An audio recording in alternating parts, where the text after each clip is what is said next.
Today I'm making Kylo Ren's helmet. For this build, you'll need Plastidip, thin EVA foam, thin craft foam, foam core, green putty, a heat gun, silver rub and buff, 2-liter soda bottle, sandpaper, white glue, hot glue, paint, a respirator mask, goggles, sponge brushes, a rotary tool, scissors, razor pens, or a box cutter. I was on the fence about this one because I'm really not crazy about the whole Swiss cheese cheekbones in this design, but a friend of mine was all like, do it! That was all the motivation I needed. Vader's helmet was based on a combination of a samurai mask and a German M40 style helm, and I guess they just went right back to the original concept art for Force Awakens because Kylo Ren's helmet is a German M40 style helm. It's like uncanny. So I got a hold of a German M40 style helm and got the pattern off of it. This will really come in handy if I ever get around to making my World War II movie, because I can just make a bunch of foam duplicates and not have to worry about artifacts imbued with the collective evil of the Third Reich just lying around. Also, just looking at my script, I have to kill a lot of Nazis a lot of different ways, and I don't want to have to redress the same helmet over and over again with different blood and guts and weathering.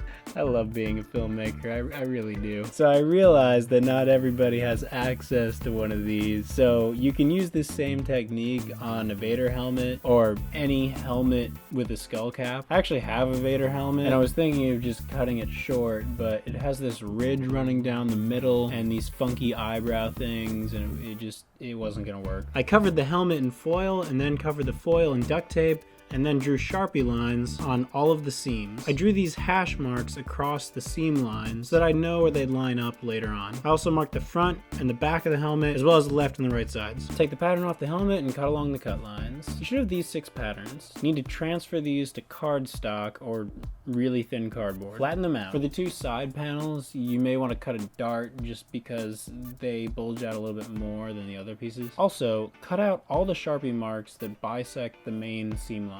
Well, any seam lines, hence all the little triangles. When you eventually put this onto foam, you don't cut these triangles out of the foam, you just mark them, and that way you know how all the edges line up. You'll see. You'll all see.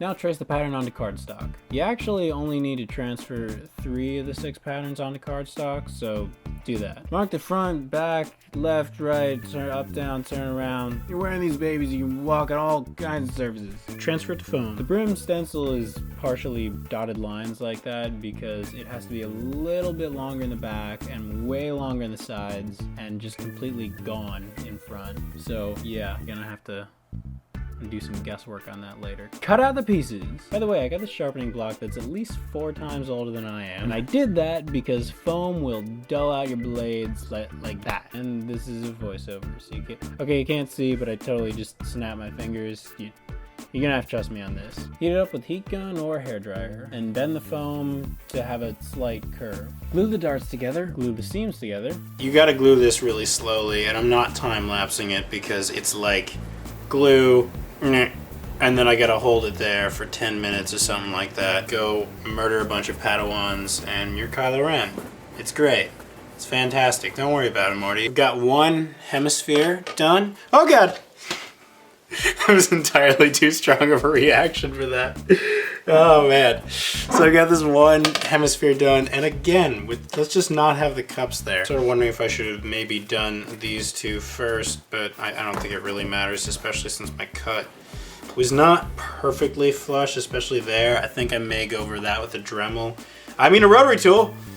Before I actually do that, but this one's looking pretty good. This is where those cross Sharpie marks come in handy because they allow your seams to line up perfectly. And there you go, 1 skull cap. Now for the brim. This was a lot of trial and error and guesswork, so I made it just a little bit bigger than I thought it needed to be in case I had to take some away, and I did. I had to take away like 3/8 of an inch. I traced that to make a duplicate, glued those together, and then glued them to the helmet. I wanted this to have an internal support, so foam core.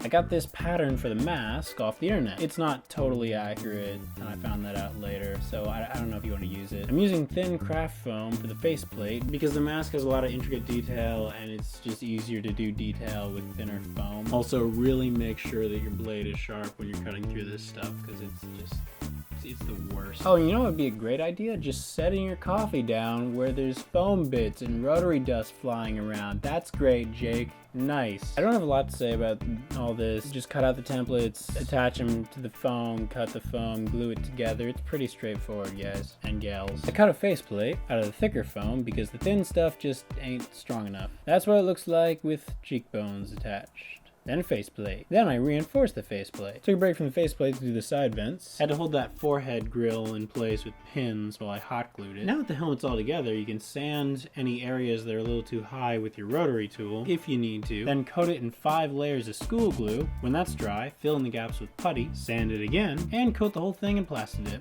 Oh, I kind of missed the Born to Kill. Suppose I could add it later. Put in some padding for comfort. Use Silver Tester's paint on the grill. Use Silver Rub Buff to simulate wear on the paint that's on all the edges. For the visor, I wanted to use dark tinted ski goggles, but that was surprisingly expensive. So instead, I'm just using plastic from a 2-liter soda bottle. Cut out a rectangle, glue it in place, color it black with Sharpie, put some padding around the edges, and you're done. Oh hey, if you want to be super accurate, you can actually build in the battle damage by using a knife or a rotary tool to make the scrapes and by heat forming the dents, but I didn't want to mess up my nice evil helmet, so I just did the metallic paint. Alright, this is really fun. This is a fun build for me. I kind of want to put a voice modulator in this, so yeah, if I get around to that, I'll do a short tutorial on that. Okay, that's it. Hey, thanks for watching. If you like that video, then you can subscribe and hit send me updates, which will let you know when I post a new video, because not everyone has time to check their YouTube feed all the time. If you want to support the channel, then you can check out my Patreon page. That's the little orange blurb in the corner there. And if you like this video, then you can click any of these links. These are all the Star Wars builds that I've done